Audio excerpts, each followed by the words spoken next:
कि दोनों पालियों का आंसर परीक्षा से पहले व्हाट्सएप ग्रुप में आ चुका था। तो ये आखिर ऐसा बिहार में कब तक चलता रहेगा? हम बार बार सरकार से ये आग्रह कर रहे हैं कि शिक्षा माफियाओं के खिलाफ सख्त कानूनी कार्रवाई कीजिए, धांधली सेटिंग रोकने के लिए, पेपर लीक रोकने के लिए व्यवस्था कीजिए, पारदर्शिता लाइए। सीएसबीसी लगातार तानाशाही रवैया अपनाती रही है और आज भी तानाशाही रवैया अपनाया गया। हम नीतीश कुमार जी से मांग कर रहे हैं, तेजस्वी यादव जी से मांग कर रहे हैं कि इस मामले की जांच करवाइए, निष्पक्ष जांच करवाइए। बिहार सिपाही भर्ती परीक्षा 2 पालियों में हुई और बहुत सारे अभ्यर्थियों का मेरे पास फोन आ रहा है कि दोनों पालियों का आंसर परीक्षा से पहले व्हाट्सएप ग्रुप में आ चुका था, फर्स्ट पाली का भी और सेकेंड पाली का भी। और 1-2 अभ्यर्थी नहीं, कई अभ्यर्थी मुझे फ़ोन कर ये बता रहे हैं कि व्हाट्सएप ग्रुप में आंसर आ गया था और वही मैच भी कर गया, हूबहू मिल गया।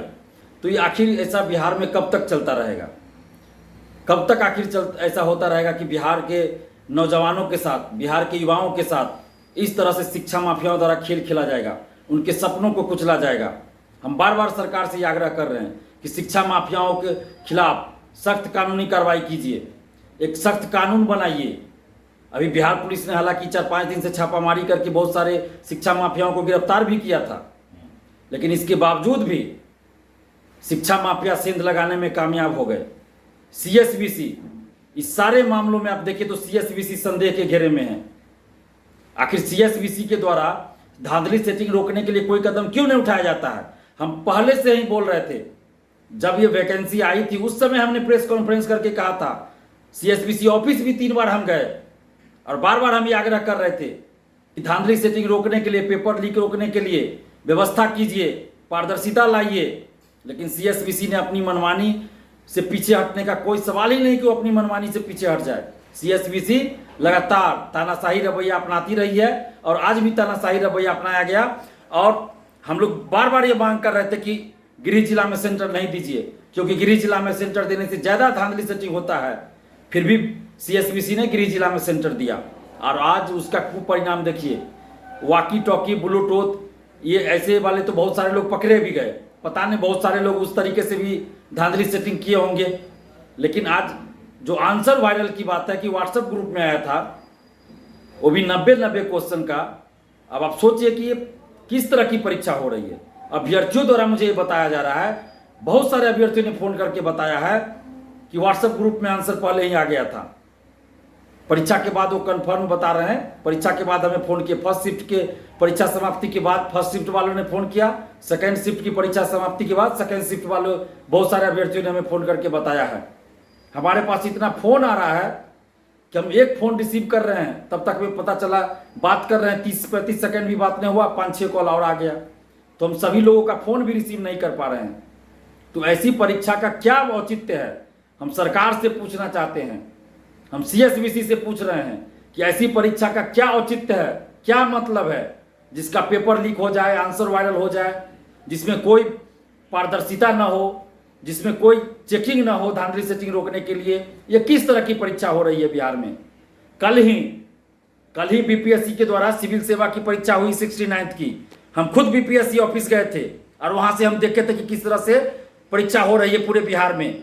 और हमने खुद बीपीएससी ऑफिस से मीडिया को संबोधित करते हुए बीपीएससी ऑफिस से हमने ये कहा था, जहां कमांड कंट्रोल रूम बनाया गया, वहां से हमने बिहार सरकार की और नीतीश कुमार जी की और बीपीएससी की तारीफ किया था कि बहुत अच्छे से बिहार में बीपीएससी के द्वारा परीक्षा हो रही थी, बहुत अच्छे से परीक्षा हो रही है। और बिहार से बाहर के भी जो अभ्यर्थी आए थे, वो लोग भी बीपीएससी के द्वारा जो आयोजित परीक्षा हो रही थी उसकी खूब तारीफ कर रहे थे और बिहार सरकार की भी तारीफ कर रहे थे, बिहार की भी तारीफ कर रहे थे कि इतने अच्छे से परीक्षा हमारे स्टेट में भी नहीं होता। यूपी वाले थे, झारखंड वाले थे, दिल्ली के थे, एमपी के स्टूडेंट्स थे, वो लोग भी तारीफ कर रहे थे। और कल भी हमने ये कहा था बीपीएससी ऑफिस से ही कि जो व्यवस्था बीपीएससी द्वारा अपनाई गई है हम उसकी तारीफ कर रहे हैं, सरकार की भी सराहना कर रहे हैं। और साथ में हमने ये मांग भी किया था सीएसबीसी से और सरकार से कि सीएसबीसी द्वारा भी जो परीक्षा आयोजित होती है, चाहे सिपाही भर्ती हो या कोई भी हो, उसमें भी बीपीएससी के द्वारा जो व्यवस्था अपनाई गई है उस व्यवस्था को लागू किया जाए। इससे पहले हम 26 अगस्त को भी बीपीएससी ऑफिस में गए थे, जब शिक्षक भर्ती की परीक्षा चल रही थी। उस समय भी हम देखने गए थे कि किस तरह से व्यवस्था चल रही है, किस तरह से व्यवस्था की गई है सेंटरों पे। उस समय भी हमने कहा था सरकार से भी और सीएसबीसी से भी कि आप ऐसी व्यवस्था सिपाही भर्ती में भी लागू कीजिए, क्योंकि सिपाही भर्ती परीक्षा में पिछले कुछ वर्षों से देखिए तो इस तरह की खबरें आती है, पेपर लीक हो जाता है, आंसर वायरल हो जाता है, धांधली सेटिंग की बातें आती है, लेकिन सीएसबीसी ने कोई कदम नहीं उठाया। तो क्या समझा जाए? क्या सीएसबीसी जानबूझकर ऐसा कर रही है? क्या सीएसबीसी ऑफिस के अंदर के कुछ लोग हैं जो धांधली सेटिंग में संलिप्त रहते हैं?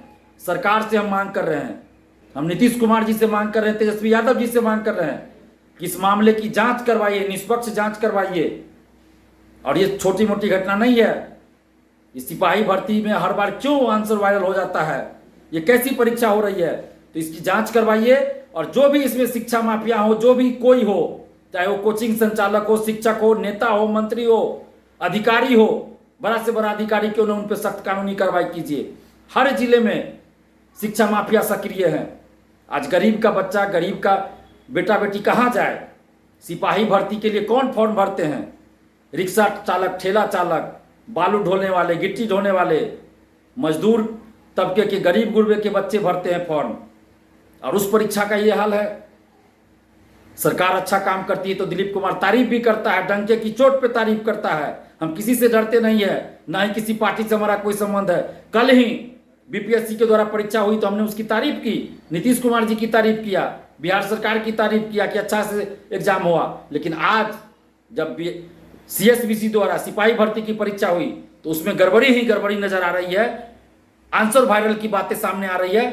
तो हम सरकार से मांग कर रहे हैं, सीएसबीसी से मांग कर रहे हैं कि इसकी निष्पक्ष जांच हो और जो भी इसमें संलिप्त हो सबको कठोर कानूनी कार्रवाई सब पे होनी चाहिए। और जो भी अभ्यर्थी हैं, हम सबसे आग्रह कर रहे हैं कि आप लोग एकजुट होइए, क्योंकि आपकी संख्या बहुत है, अभ्यर्थी एकजुट नहीं है। इसी का ये फायदा उठाते हैं सीएसबीसी हो या शिक्षा माफिया हो या कोई भी हो।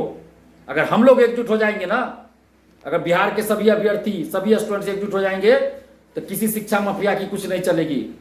इसलिए आप सभी अभ्यर्थियों से अपील करें कि आप एकजुट होइए। और जिनके पास भी परीक्षा से पहले या परीक्षा के दौरान क्वेश्चन या आंसर आया हो, जो एग्जाम में पूछा गया है उसका आंसर हो, तो आप जरूर आर्थिक अपराध इकाई जाकर दीजिए। आप हमें पटना आकर दीजिए, आप हमें फोन कीजिएगा, हमें आके दीजिए। हम मीडिया के सामने रखेंगे, सरकार के सामने रखेंगे इस चीज को, और सरकार को इस पर कार्रवाई करनी होगी।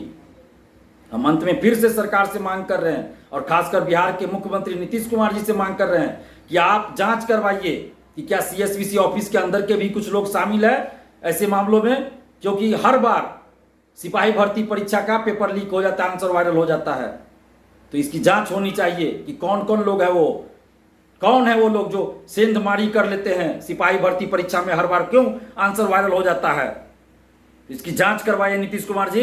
ये बिहार के लाखों युवाओं के साथ अन्याय हो रहा है, तो इनके साथ अन्याय न हो, इनको न्याय मिलना चाहिए।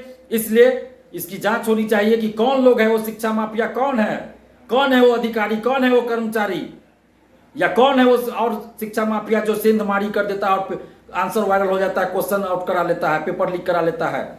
इसकी जांच कराइए, निष्पक्ष जांच करवाइए, नहीं तो बिहार के युवा बहुत आक्रोशित हैं। उनके साथ लगातार अन्याय हो रहा है। अगर सरकार अच्छा काम करती है तो हम तारीफ भी करते हैं, लेकिन आज सीएसबीसी के द्वारा आयोजित परीक्षा में गड़बड़ी हुई है, इसलिए हम बोल रहे हैं और विरोध कर रहे हैं इस गड़बड़ी का। और जो भी अभ्यर्थी है, जिनके पास जो भी सबूत, आर्थिक अपराध इकाई को जरूर आप भेजिए और हमें भी बताइए। हमारे पास तो बहुत फ़ोन आ रहा है, तो हम सबका फ़ोन रिसीव नहीं कर पाए, लेकिन कोशिश होगी कि हम बाद में फिर आपको कॉल बैक जरूर करें। लेकिन अगर आपका फ़ोन रिसीव नहीं भी करते हैं तो आप हमारी परिस्थिति को समझिए, क्योंकि दिन भर इतना कॉल आ जा रहा है, व्हाट्सएप पे मैसेज आ रहा है, तो संभव नहीं हो पा रहा है कि हर मैसेज का जवाब दें और हर कॉल को हम रिसीव कर पाएँ। तो इसलिए हमारी परिस्थिति को भी आप समझिए। धन्यवाद। जय हिंद।